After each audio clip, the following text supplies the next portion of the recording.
This page showcases the cover of Volume 22 of Nintendo Power.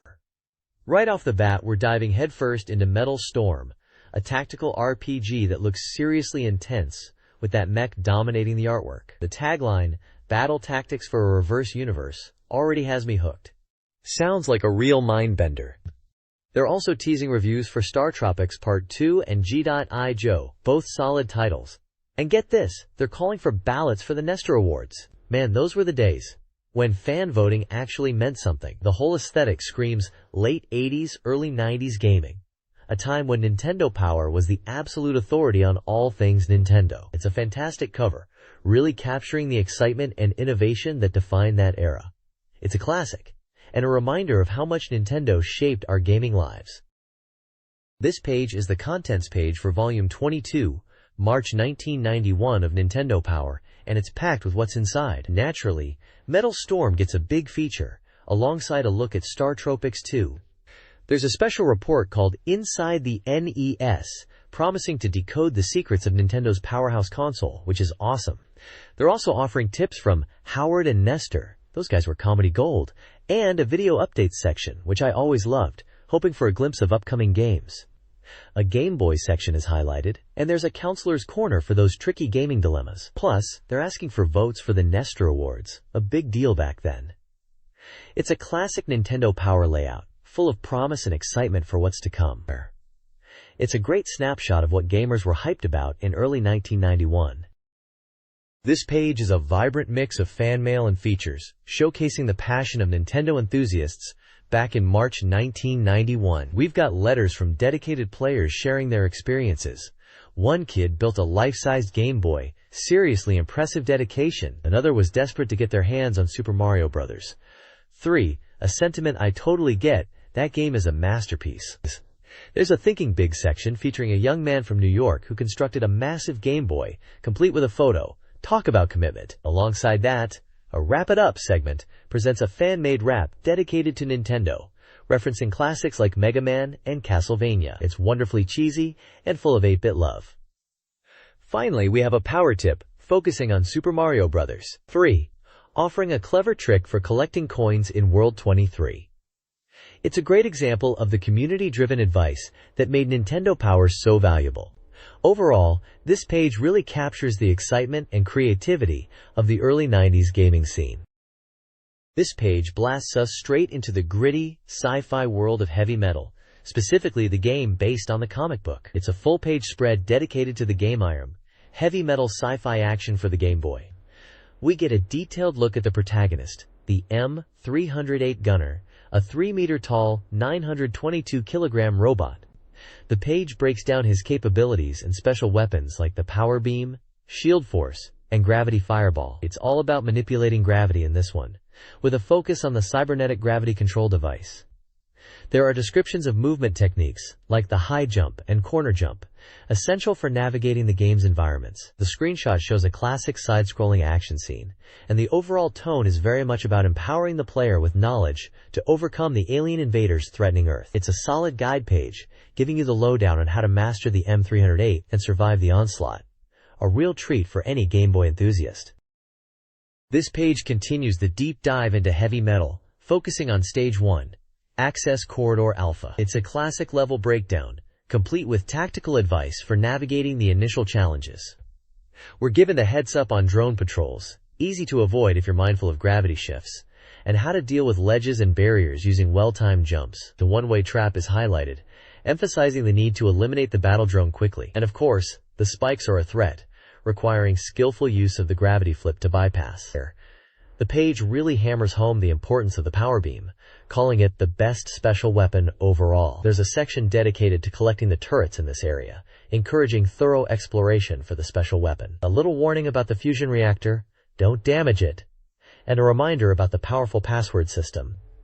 It's a solid, informative page, clearly aimed at helping players conquer the early stages of the game. The artwork is fantastic, really capturing the gritty sci-fi aesthetic of heavy metal. A great resource for anyone struggling with the initial levels. This page jumps straight into Stage 2, Tesseract Tunnel, and things are getting seriously complex. We're moving beyond simple corridors now, into areas with gravity flips, zapper traps, and complicated corridors that require precise timing. The guide highlights how to grab the one-up hidden at the beginning of the stage. A risky jump over spikes and a gravity field is required. It also explains how to shoot through the warp, a neat trick for navigating the level's interconnected areas. There's a good breakdown of the plasma cannons, warning players to eliminate the cannon promptly after jumping over it, and a heads-up about the hall guards. Don't get caught in their fire! The guide also mentions a perfect game password system, encouraging players to aim for a flawless run. Overall, this page is packed with useful advice for tackling a much more challenging stage. It's clear that heavy metal isn't just about blasting enemies. It's about mastering the environment and using its mechanics to your advantage. The artwork continues to be top-notch, really conveying the claustrophobic and dangerous atmosphere of the Tesseract Tunnel. It's a tough stage, but with this guide, you've got a fighting chance. This page continues the walkthrough for heavy metal, now tackling Stage 3, Gravitrain Access Corridor, and Stage 4, the Cage. It's clear this game doesn't let up on the difficulty. Stage 3 focuses on navigating a rail system with twisting tracks and hazardous gravity shifts. The guide points out the importance of quick reflexes and timing to avoid being crushed by the trains, and suggests utilizing the armor or power beam for survival. There's even a tip about deactivating gravity fields to make things a little easier. Stage 4, the Cage, throws space mines and laser cannons into the mix. The guide stresses eliminating the cannons quickly and dodging the mines. A real test of spatial awareness. It also mentions instant walls that can be destroyed by targeting a central turret, adding another layer of strategic depth. The construction comments throughout both stages are a nice touch, hinting at the level design philosophy and adding to the immersive experience. It's a solid guide, offering practical advice for overcoming some seriously challenging obstacles. This game really demands precision and mastery of its mechanics, and this guide is helping players do just that. This page dives deeper into heavy metal, specifically stages 5 and 6, and boy does it get intense. Stage 5, Beam Dream, is all about dodging dual beam guns and collecting the power beam. Sounds like a real test of reflexes. The guide highlights the need for quick reactions as the guns recharge fast. Stage 6, the Transformer, introduces a new enemy type, the Transformer Defense System, with 3 distinct firing patterns. The guide breaks down each pattern, offering strategies to exploit their weaknesses. There's a focus on using the shield offensively and destroying cannons to collect the power beams. I love how the guide includes construction comments, little insights into the level design. It really shows the thought that went into making this game so challenging. The screenshots are helpful, clearly illustrating the obstacles and enemy placements. This guide is a lifesaver for anyone trying to conquer heavy metal. It's a tough game, but with these tips you've got a fighting chance. This page continues the walkthrough for heavy metal, focusing on stages 6 and the beginning of Stage 2. Stage 6, Freefall Corridor, is described as a disorienting level, with platforms moving upwards, requiring careful timing with gravity flips and jumps. We then jump ahead to Stage 2, detailing the whirling modules, spinning machinery that you can destroy with focused fire. The guide emphasizes destroying them early to avoid taking damage. There's a section on the large gunship platform, advising players to destroy the cannons before tackling the battleship itself. Finally, the page touches on the final problem at the end of Stage 2, warning players to be careful when jumping or using gravity flip near the watchout and fire gates. The guide stresses strategic thinking to navigate this final challenge. The screenshots are, as always, incredibly helpful, showcasing the level layouts and enemy positions. It's a solid continuation of the guide, providing clear and concise advice for tackling these tricky stages. The construction comments are a nice touch, offering a glimpse into the game's design philosophy. This page showcases a comic strip featuring Howard and Nestor, seemingly providing a humorous guide within a game walkthrough. Likely for a game involving submarines or underwater exploration. The strip depicts Howard attempting to assist Nestor with a malfunctioning Airbag Model X-1B submarine, offering a comical solution and a bit of playful banter. The art style is reminiscent of late 80s, early 90s gaming guides, with bright colors and exaggerated character expressions. It's a fun interlude, breaking up the more technical walkthrough advice, and feels like something you'd find in a Nintendo Power or similar magazine. The comic highlights the challenges of underwater navigation and the quirky gadgets available to overcome them, with a nod to the Acme brand, a classic trope in adventure games. The strip ends with Nestor successfully using the airbag, and a final panel showing a comical underwater scene with a surprised fish, reinforcing the lighthearted tone. It's a clever way to offer hints and tips while maintaining an engaging and entertaining presentation. This page continues the walkthrough for Star Tropics on the Nintendo Entertainment System. Focusing on the path to Miracola, it details navigating a tunnel filled with dodos and ninja monkeys, emphasizing the need to collect small hearts to open the way forward. The page provides specific advice on avoiding enemies like the dodos, described as coconut-loving birds, and the more dangerous ninja monkeys. It highlights the use of the bola as a ranged weapon, noting its limited range of only 2 tiles. Screenshots illustrate the tunnel layout and enemy positions.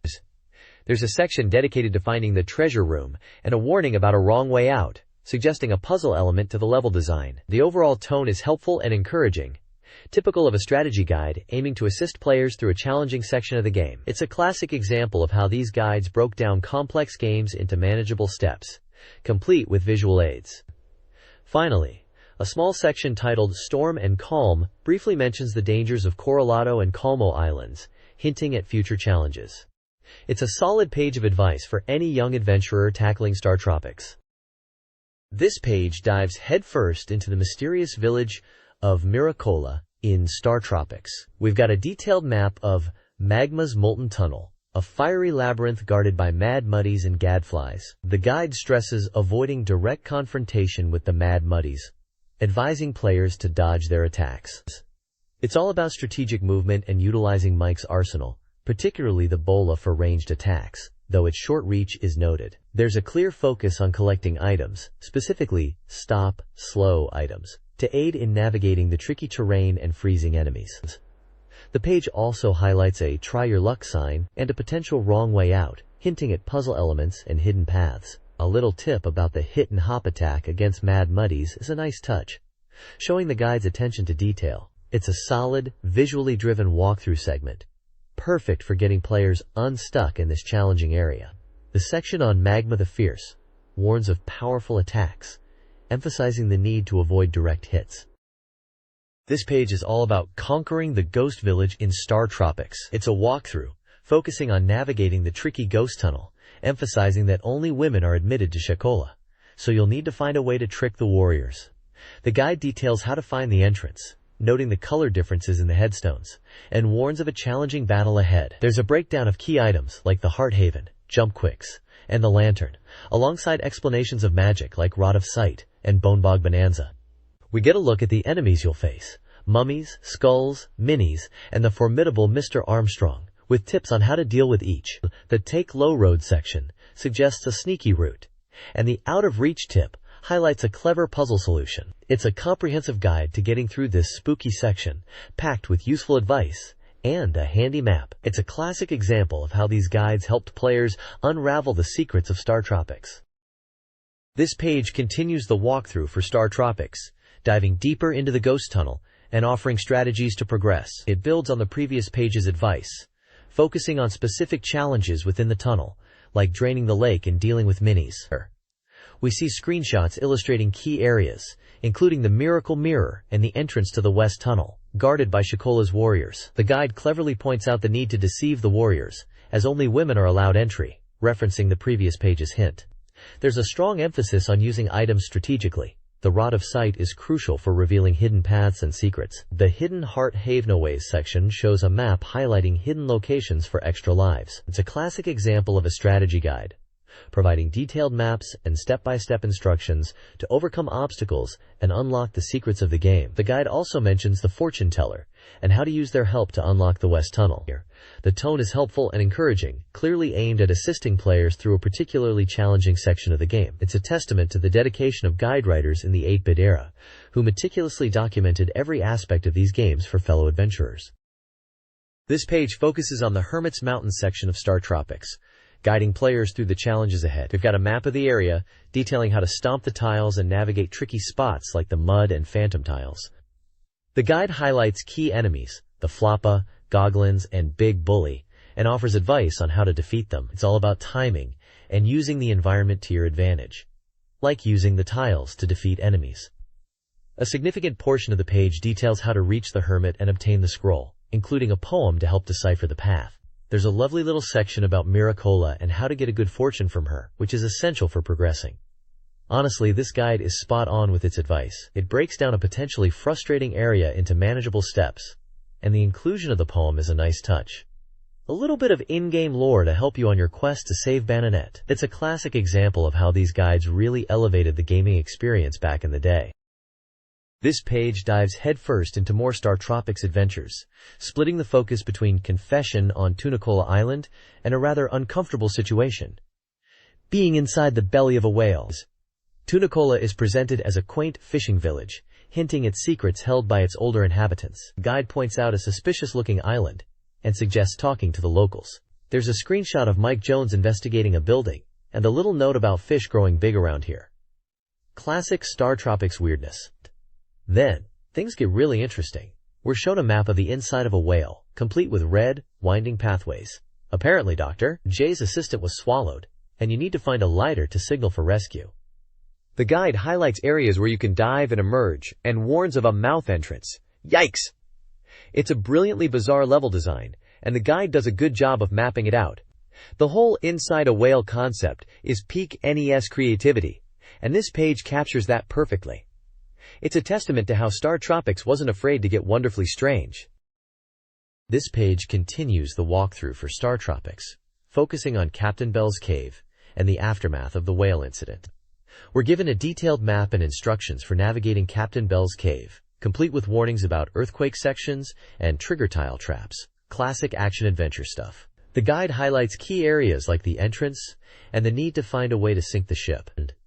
The page also details the events following the whale escape, specifically the quest to find a gift for an old man on Belcola Memorial. It seems the locals hold a secret about a past captain, and offering the right gift is key to progressing. There's a screenshot of Mike Jones talking to a villager, and a note about a hidden passage. It's a solid chunk of gameplay guidance, presented in that familiar, slightly quirky Star Tropics style. The guide does a good job of breaking down what could be tricky areas, and the screenshots are helpful for visual reference. It's clear this game wasn't afraid to throw some curveballs at you, and this page is a testament to that.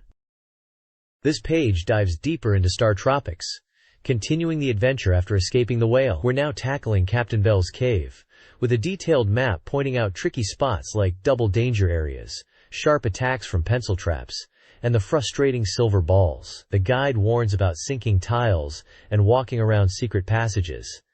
Sounds like a proper dungeon crawl. Following the cave, the quest moves to Haudoyaducola, a small village where you need to find a gift for an old man on Belmacola Memorial. Apparently, this gift unlocks information about a past captain. The guide suggests talking to villagers and searching for hidden passages, hinting at a bit of detective work. There's a special note about the Big Apple. It's apparently not a useful item, which is a cheeky little detail. Overall, it's a well-laid-out page, offering clear instructions and helpful screenshots to guide players through this section of the game. It's a classic example of how these old guides helped us conquer those challenging NES adventures. This page continues the Star Tropics walkthrough, focusing on the areas following Captain Bell's cave, specifically the encounter with Broken Joe and the mysteries surrounding the Big Rocker. We've got a detailed map of the area around Broken Joe, highlighting enemy placements like Armits and Squeedos, and warning about Spike, M-traps. The guide explains how to defeat Broken Joe, timing jumps to avoid his tongue attack, and utilizing horsehide strikes. It's a classic NES boss battle strategy. The page then shifts to the Big Rock, a mysterious meteor linked to past events. There's a mention of a hidden message within the rock, hinting at further secrets. The guide also touches upon Moonima Mania, suggesting that the Moonimas are abundant in the area, and that talking to them might reveal something useful. It's a solid page, providing clear directions and tactical advice for navigating this part of Star Tropics. The screenshots are helpful, and the descriptions are concise. Exactly what you'd want from a guide back in the day. The little details, like noting the Big Apple isn't useful, are a nice touch, showing the guide writers really played the game and understood its quirks. This page dives deep into the Big Rock Tunnel in Star Tropics, offering a detailed map and strategies for navigating its challenges. It highlights key areas like up and around and the statues of Twin Sumocho, with advice on avoiding traps. Those pesky dagger traps and biters, and enemies like armets and skeetos. The guide emphasizes using the asterisk special weapon effectively, particularly against the Twin Sumocho statues, advising players to aim for both simultaneously. There's a clever tip about knocking out rocks to reveal hidden passages, and a warning about the fuzz. Contact means a temporary loss of control. Interestingly, the reviewer notes a moment of doubt, admitting they almost skipped the statues, but persevered and found a secret passage. It's a relatable moment, showcasing the game's subtle challenges and the guide's value in uncovering them. The page also mentions a hidden message within the big rock itself, hinting at a deeper mystery. All in all, a solid piece of strategy for any aspiring space explorer. This page is packed with essential intel for any Mega Man player. We've got a weapon power workout, breaking down which robot masters each weapon is most effective against, crucial for tackling those rematch stages. It seems Cut Man and Elect Man are particularly vulnerable, while Guts Man, not so much. Then, we jump into some advanced techniques with Super Jump Extraordinaire, detailing how to master the rush coil for reaching those tricky platforms. It's all about timing those button presses. Finally, the Phantom Rush Jet section reveals how to unlock Rush Jet, giving you access to previously unreachable areas. A real game changer. The screenshots show Mega Man in action, demonstrating the rush coil and jet, and the overall tone is very practical and focused on improving your gameplay. It's a solid page of advice for anyone looking to conquer Drive Wily's fortress and become a true Mega Man master. The guide is really emphasizing strategic weapon use and mastering movement techniques, essential for success in this classic title. This page dives into classic arcade secrets and strategies. We've got tips for Teenage Mutant Ninja Turtles, including a Cowabunga correction to extend your fighting time, and a devastating lightning bolt attack for Shadow Ninja. The core of the page focuses on classic codes, spotlighting the legendary Konami code, up, up, down, down, left, right, BA, start, and its application in games like TMNT, The Fall of the Foot Clan, and Super Circa. It's a nostalgic trip for any gamer who grew up mastering these shortcuts. There's also a section on hidden energy and item locations in Ultima, and a quick guide to powering up your weaponry in SAR-type. The screenshots showcase gameplay from these titles, and the overall vibe is all about unlocking hidden potential and becoming an arcade master. It's a fantastic collection of tricks and codes that would have been invaluable back in the day, and still are for retro enthusiasts. This page is all about Adventure Island VIN. It's a walkthrough and guide to getting to grips with Master Higgins' latest adventure. We see screenshots of the lush Fern Island level and get a rundown of the game's premise: rescuing Princess Leilani from the clutches of the witch doctor. The page highlights the dangers of the islands, mentioning the Super Madman as a particularly nasty foe. There's a section dedicated to Egg Surprise, explaining how Higgins finds items inside eggs, and a look at some of the creatures he'll encounter.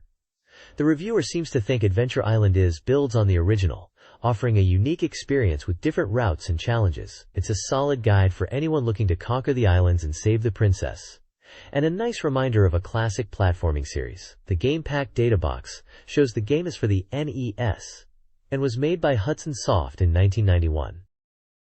This page continues the Adventure Island through walkthrough, diving deeper into specific levels and offering helpful tips for Master Higgins' quest to rescue Princess Leilani. We're now tackling Fern Island in detail, broken down into the volcano, the rainforest, the underground cavern, the tropical forest, and Kamii, the forest, areas. The guide highlights key obstacles and enemies within each stage, from dodging dinosaurs in the volcano to navigating tricky jumps in the rainforest and dealing with falling stalactites in the cavern. It also points out hidden items and secrets, like the blue compasses and red mushrooms found within eggs.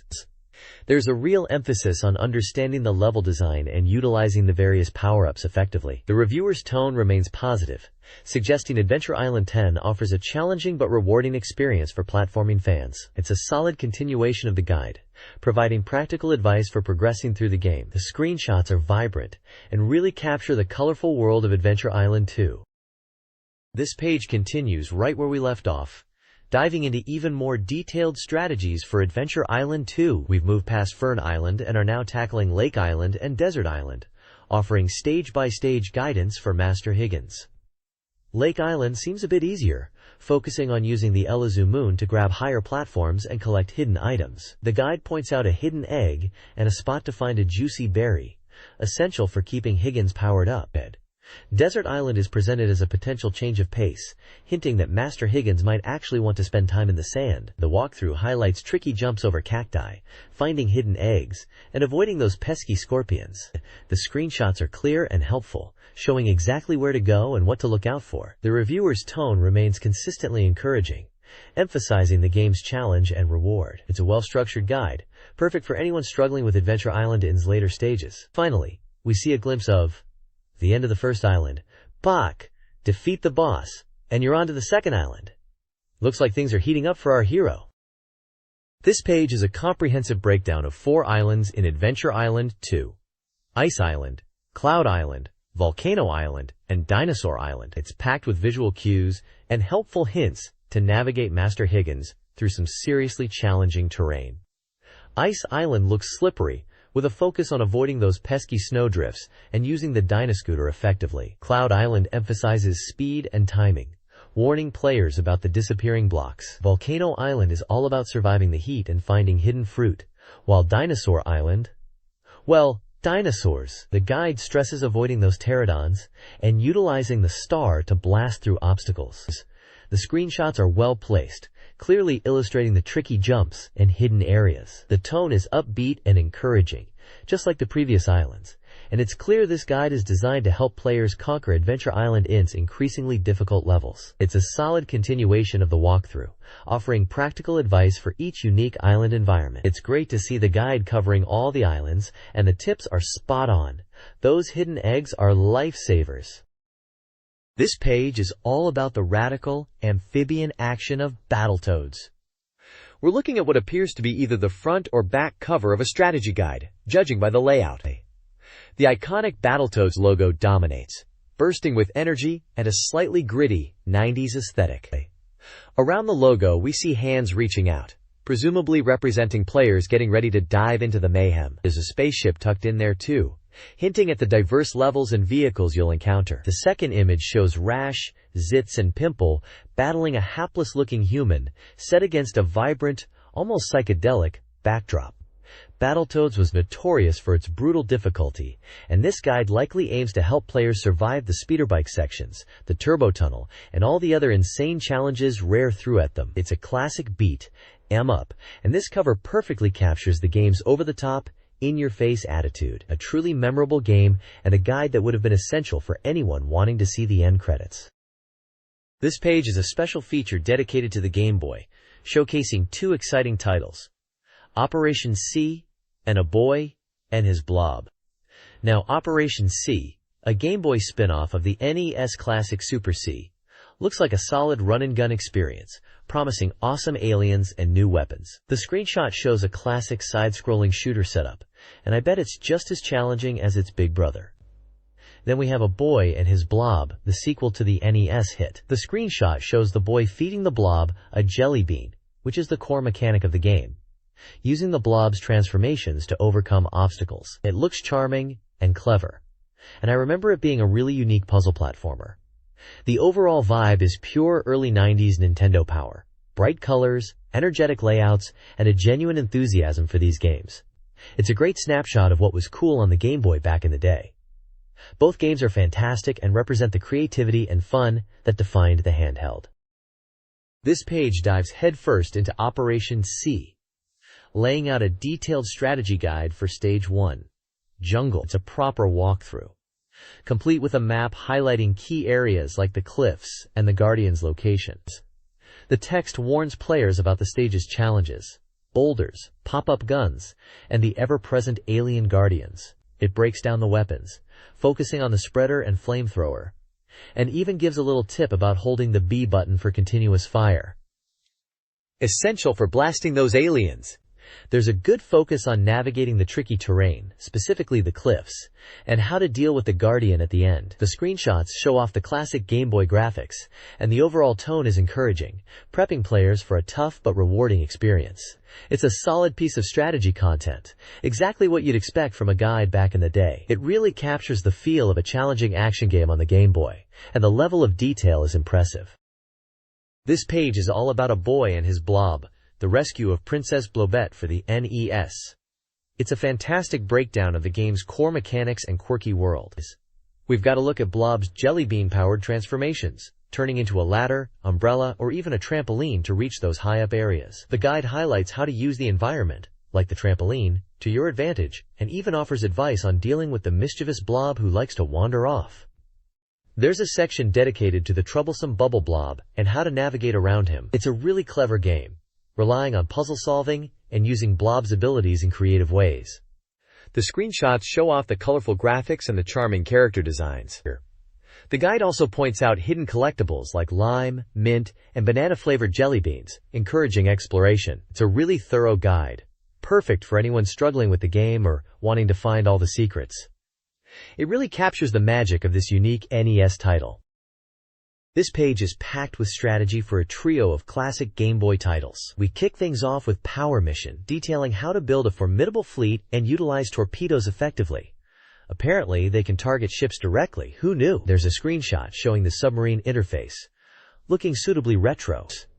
Next up is DuckTales, focusing on a clever trick involving the warm mirror to collect extra one-up tokens in the African mines level. It's all about precise timing and using the environment to your advantage. Classic DuckTales gameplay.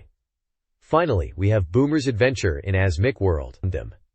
This section details the ancient stage select, explaining how to access different stages using a number code. A neat little secret for replayability. The screenshot shows Boomers looking determined, ready for action. Overall, it's a solid page of tips and tricks for dedicated Game Boy players, offering a boost for those tricky sections and encouraging exploration. It's a testament to the depth and replayability of these games, even with a little guidance.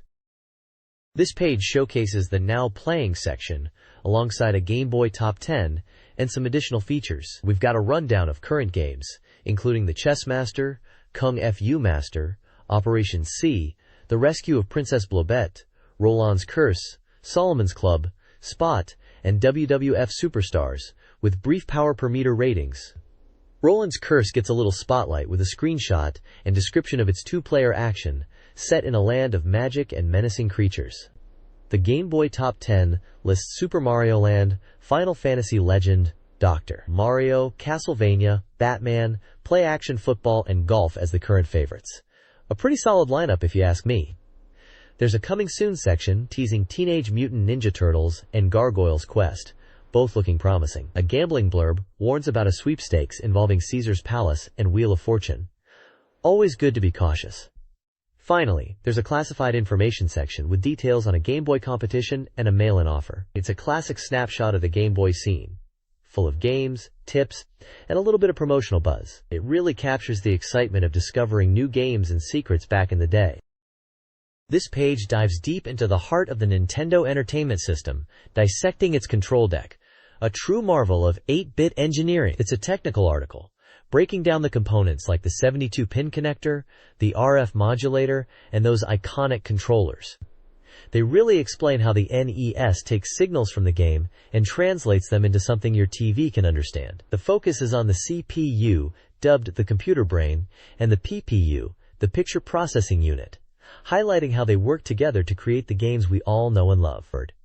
There's a cool diagram of the NES motherboard, pointing out key chips and connectors. It's a fascinating look under the hood for anyone interested in how this legendary console actually worked. It's a bit of a technical read, but it really shows the ingenuity packed into this little gray box. It's a reminder that even the simplest looking games required some seriously clever engineering to bring to life.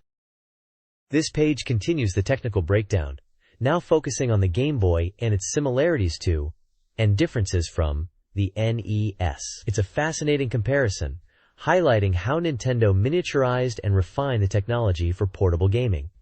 We're getting a look at the Game Boy's internal architecture, described as a miniaturized NES. The key difference is the merging of the CPU and PPU chips into one master CPU, which is pretty clever. They explain the LCD screen technology, detailing how the liquid crystal display works. It's all about reflecting light. There's a cool visual breakdown of scrolling, using Super Mario Bros. And Metroid as examples. It explains how the games create the illusion of movement by constantly redrawing the screen. The RF versus RGB section is interesting, explaining how color palettes work with the limited 8-bit system, 256 colors. The page also looks ahead into the future, with question marks over 1993, 1995, and 1997, hinting at what's to come in the gaming world. A small advert for Nintendo Game Link cable and Super Famicom is also shown. It's a great overview of the tech that powered our favorite handheld and console games, and a reminder of how far gaming has come. This page is all about G.I. Joe, a real American hero on the Game Boy. It's a strategy guide, laying out how to tackle missions as the G.I. Joe team. We've got screenshots of gameplay, showing Duke and Scarlet in action, and a breakdown of the core mechanics. The guide details the 3 phases of a mission: mission start, Cobra base, and escape route, and how to navigate them effectively. It emphasizes using weapons strategically, conserving ammo, and utilizing hand-to-hand combat when possible. There's even a section on using hand grenades. A key element seems to be powering up your character, increasing their level by successfully completing objectives. The guide also highlights the importance of teamwork, with each team member having special skills. It's a solid overview for any budding G.I. Joe commander looking to take down Cobra on the go. The page also features a little bit of flavor text about the Cobra organization and their nefarious plans, setting the stage for the game's storyline. It's a classic example of a strategy guide from the era, providing players with the tools they need to succeed. This page dives deeper into the explosive action of G.I. Joe, a real American hero on the Game Boy, specifically focusing on the checkpoint bombs level 11, the Amazon. It's all about infiltrating Cobra bases and disarming bombs against the clock. The guide highlights the need for speed and strategic thinking, warning players about traps and the importance of conserving power-ups. Screenshots show Duke in action, navigating the jungle and engaging in hand-to-hand combat. There's a cool little section called Into the Fire, explaining how the bombs work and the timing involved. The guide also gives a heads-up about the hidden copter, a secret vehicle to find for a quick escape. It's a classic example of a strategy guide, giving you the edge you need to thwart Cobra's plans and become a true American hero. The item list is a nice touch, showing what Duke can collect: flash ammo, spring armor, and a trusty knife. It's all about preparation and knowing your tools. This page continues the G.I. Joe, a real American hero strategy guide for the Game Boy, breaking down levels 21 through 33. We're moving from the icy landscapes of Antarctica to the urban sprawl of New York City. Level 21, Antarctica, emphasizes watching for incoming missiles and utilizing hidden ice caves for cover. 22, the base, highlights conveyor belts slowing movement and the usefulness of helicopters for quick traversal. A section details the Cobra buzzbore, a rolling threat that can cling to ceilings. A real nuisance. Level 23, escape route, warns of bottomless pits and the buzzbore's continued presence. Then we jump to New York in levels 31 and 32, where enemies emerge from sewers and a supercomputer needs to be infiltrated. Level 33, escape route, focuses on conveyor belts and a final dash to avoid being trapped. The guide provides tactical advice throughout, like using the ninja mask for stealth and the importance of jumping Joes to reach higher areas. It's a solid walkthrough, offering tips to overcome each level's unique challenges and Cobra's dastardly schemes. It's all about knowing the level layouts and utilizing Duke's abilities to their fullest. This page jumps right into more G.I. Joe action on the Game Boy, continuing the walkthrough for levels 41 to 53. We're leaving the cold behind and heading to the Black Hills and then the Sahara. The guide breaks down each level with detailed maps. Seriously, these are lifesavers. 41. The Black Hills stresses getting past the cliffs, while 42 focuses on flamethrowers and hidden items. There's a neat little tip about using snake eyes for a tricky jump in 43, escape route. Then it's off to the desert. Level 51. The Sahara. Warns about slow-moving dunes and hidden items buried in the sand. 52 and 53. Both escape route levels feature Destro's ship and a tricky escape sequence. The guide points out the importance of timing jumps and using team members for a boost. Honestly, this guide is solid gold. It doesn't just tell you what to do, but how to do it, with specific advice on character usage and level quirks. It's clear the reviewer has actually played the game and knows what's up. The empty walls section is a nice touch, explaining how the game uses visual tricks to mess with you. Clever stuff! It's a really well-presented guide, perfect for anyone struggling with this classic Game Boy title. This page continues, the G.I. Joe Strategy Guide, diving into Mission 6, Cobra HQ. It's all about infiltrating the heart of Cobra's operations, and the page is dominated by a detailed map of Cobra HQ itself, a sprawling complex of corridors and rooms. We get a little intel on using Buzzbore and Reptile to help navigate the level, and a heads-up about the firepower you'll encounter. There's also a section called Shortcuts, highlighting hidden paths and empty walls, those sneaky visual tricks the game uses to throw you off.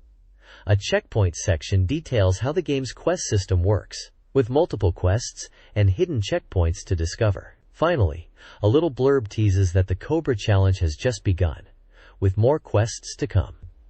The reviewer clearly appreciates the game's design and is giving us the lowdown on how to master it. It's a really thorough guide, perfect for anyone wanting to take down Cobra Commander.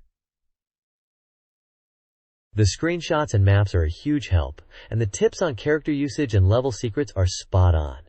It's a classic Game Boy title, and this guide is doing it justice. This page is bursting with NES goodness from March 1991. It's a whirlwind tour of recent releases, kicking off with previews of Bandit Kings of Ancient China, Times of Lore, Indiana Jones and the Last Crusade, and War on Wheels. The reviewer seems pretty impressed with Bandit Kings, highlighting its role-playing simulation and strategic elements. Leading a crew of 4 to conquer China sounds epic. Times of Lore gets a nod for its detailed graphics and smooth control, while Indiana Jones is praised for translating the film's action to the NES. War on Wheels sounds chaotic and fun, with a focus on quick reflexes. Then we hit the main event, your guide to the latest NES releases. It's a comprehensive list, with power and meter ratings and game type classifications. Adventure Island 2, Fox's Peter Pan and the Pirates, G.I. Joe, Ninja Gaiden, Super Mario World, Teenage Mutant Ninja Turtles Tay, the arcade game, WWF WrestleMania Challenge, and more, all get the once-over.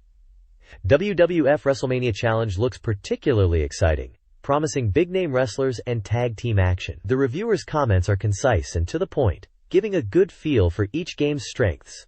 It's a fantastic snapshot of the NES library at its peak. This page is absolutely packed. It's a full spread dedicated to achievements and high scores across a huge range of NES titles. A real testament to the dedication of players back in the day. We've got everything here, from classics like All Answers Turbo Racing and Dick Tracy to more obscure titles like Image Fight and The Manafat Conspiracy. It's cool to see the geographical spread of players too, with names and locations listed alongside their impressive scores. There's a strong showing from the fighting game crowd, with Street Fighter 2010 and Swords and Serpents getting some love, and a nod to puzzle fans with Tetris. Pinbot boasts some seriously high scores, 43, 929, 500, showing just how addictive that game could be. The page also features scores for golf, Super Mario Land, Fall of the Foot Clan, Dragon Warrior 2, Castlevania 3, Ninja Gaiden, Mega Man 3, Double Dragon 2, and Batman. It's a real who's who of NES excellence, and a fantastic record of the skills and dedication of the players who mastered these games. It really captures the competitive spirit of the era. This page dives headfirst into the wonderfully bizarre world of Princess Tomato in the Salad Kingdom for the NES. It's a walkthrough, essentially, guiding you through the game's quirky levels, the Salad Kingdom, Saladonia, and the police station. The guide emphasizes the game's unique control scheme, using the DPAD for movement, A to look, B to buy, and start to fit objects. It's all about solving puzzles by strategically placing items to progress. The screenshots show Princess Tomato navigating colorful, food-themed environments and interacting with some truly odd characters. a radish man, a garlic warrior, and a pepper who's seen better days. The text highlights the game's humor and the need for clever thinking, mentioning things like quick reflexes and the importance of scissors, stones, and paper. It's a charming little adventure game, and this guide seems to be doing a solid job of helping players navigate its peculiar logic. The reviewer clearly appreciates the game's originality and the challenge it presents. It's a real gem from the NES era, and this page does a great job of showcasing its appeal. This page is all about the 1990 Nintendo Power Awards. The Nesters. It's a celebration of the best games of the year, and they're laying out the nominees across 4 categories: graphics and sound, theme and fun, challenge, and play control. We've got some serious contenders here. Batman and Castlevania 3 are battling it out for best graphics, while Dragon Warrior 2, Mega Man 2, and Ninja Gaiden 2 are up for theme and fun. Battle of Olympus and Castlevania 3 are in the running for challenge, and Batman and Mega Man 2 are competing for play control. It's a fantastic lineup, showcasing the diversity and quality of games on the NES.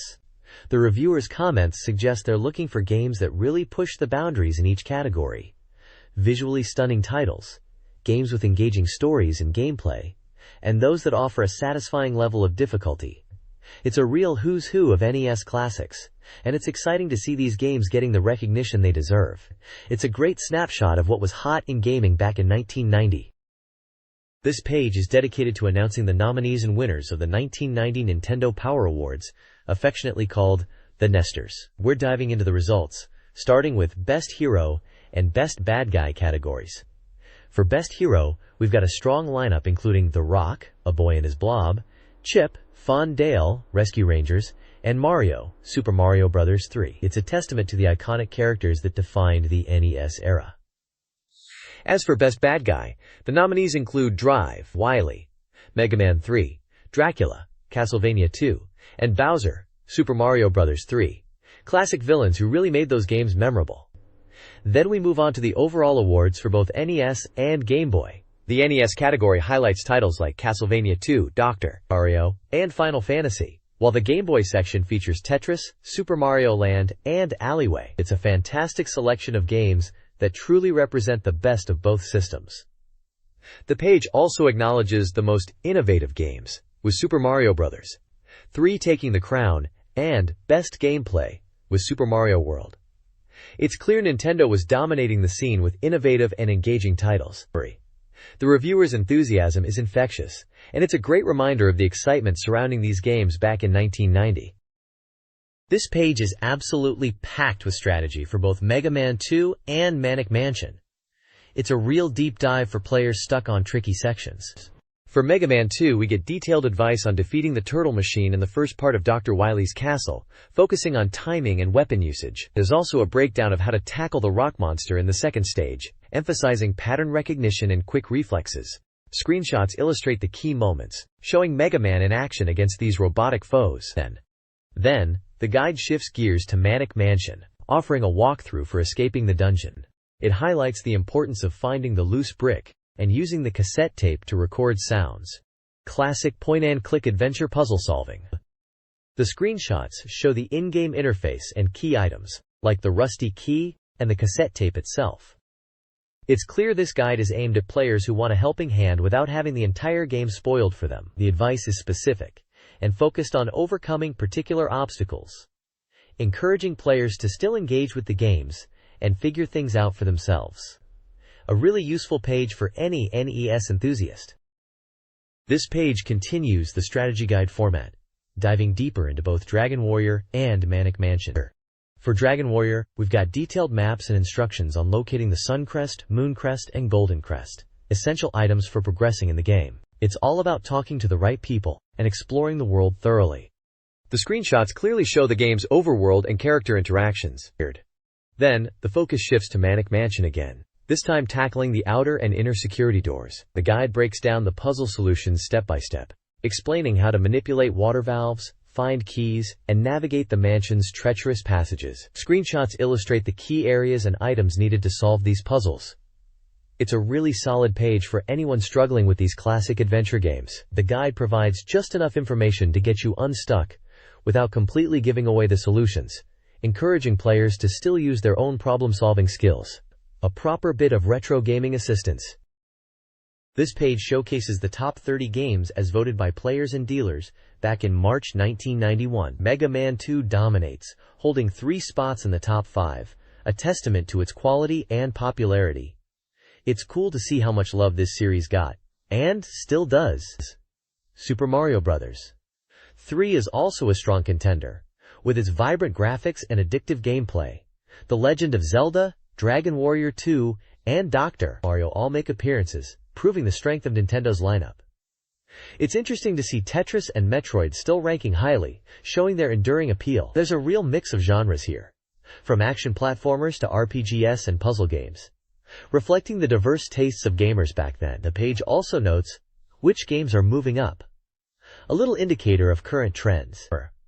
The reviewer clearly appreciates the quality of these titles, highlighting the addictive nature of games like Dr. Mario and the challenging gameplay of Dragon Warrior's Tekker. It's a great snapshot of the gaming landscape in 1991, and a reminder of just how many classic games were released during that era. This page is all about celebrity Rain Pryor, son of the legendary Richard Pryor, and his connection to the world of video games. It's a fun little profile piece, highlighting his role on Head of the Class and his enjoyment of games like Tetris, Simon's Quest, and Zelda 2, The Adventure of Link. He's quoted as saying he feels like his character in Head of the Class when playing, needing to be strategic and think ahead, a relatable sentiment for any gamer. Rain also mentions enjoying the arcade games, specifically naming Ninja Gaiden and Double Dragon, showing a broad taste in gaming experiences. The article touches on his acting career and how he sees similarities between performing and gaming, both requiring focus and self-expression. It's a light-hearted piece that offers a glimpse into the hobbies of a young celebrity during the golden age of gaming. It's cool to see a celebrity openly embracing video games back then. It wasn't as mainstream as it is today.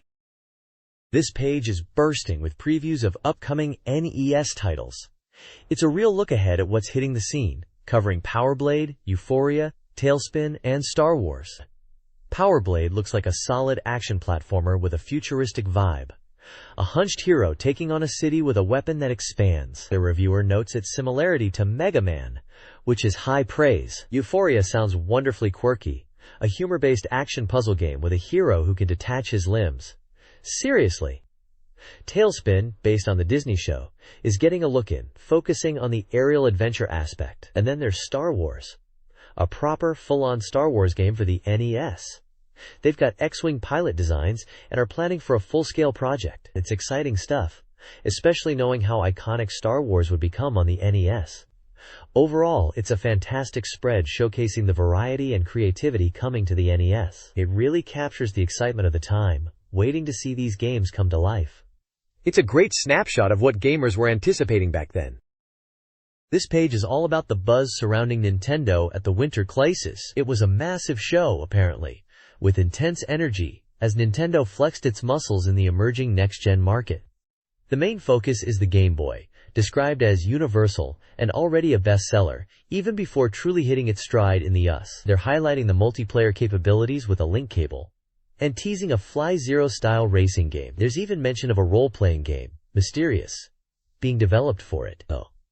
The Nintendo booth itself sounds incredible, with a stage show featuring dancers and the latest games. They had everything on display, from the NES to the new Game Boy titles. And get this, the Ultimate Warrior made an appearance at Acclaim's booth to promote their wrestling game. It sounds like a chaotic but awesome scene. The writer also mentions being impressed with the sheer number of people trying to get photos with the Star Wars team, showing just how much hype was building for that title. It's a great snapshot of the gaming world at a pivotal moment, with Nintendo leading the charge and the industry buzzing with anticipation. It really captures the excitement of the time. This page is bursting with previews and gossip from the Nintendo scene. It kicks off discussing the 16-bit system, the Super Nintendo, and how it's poised to take over, with a ton of developers already on board. We get a glimpse at upcoming titles like ActRaiser, a fantasy action game, Gradius E, a scrolling shooter, and Bombuzil, a puzzle action hybrid. Screenshots showcase the unique styles of each game, Bombuzil looking particularly quirky. There's a section dedicated to RPGs, mentioning Nexoft's plans for more NES RPGs, including a conversion of Might and Magic and Demon's Quest, plus Wizardry and Fantasy Zone E are also on the horizon.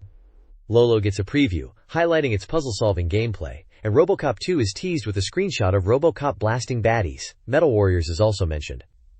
Finally, the Pack Watch section lists a bunch of upcoming NES games: Bart Simpson vs. the Space Mutants, Battletoads, Bill and Ted's Excellent Video Game, and many more. It's a fantastic look at the games that were generating excitement back then, and a real reminder of the quality and variety on offer during the NES and SNES era. It's a great time to be a gamer. This page is a real treasure trove for any Nintendo enthusiast. It's this dreaded bulletin board section, packed with info on back issues, strategy guides, service and parts, and a tantalizing preview of what's coming next. We've got a list of available Nintendo Power strategy guides. Volume 1 for Castlevania 3, Volume 2 for Ninja Gaiden, and so on. It's a reminder of how essential these guides were back in the day. There's also a note about Nintendo's repair service, which was a lifesaver for broken cartridges. But the real excitement lies in the Don't Miss Great Games Next Month section. We're getting previews of Swordmaster, a double-scrolling action-adventure, Power Blade, a futuristic action platformer, and Monopoly, the classic board game making its way to the NES. The screenshots look fantastic, and the descriptions are enough to get any gamer hyped. There's also a small section advertising the Nintendo Fun Club, encouraging readers to join for exclusive content. And finally, a little blurb about Nintendo's customer service number. It's a snapshot of a time when gaming communities relied on magazines like Nintendo Power for all their information and support. A truly nostalgic page.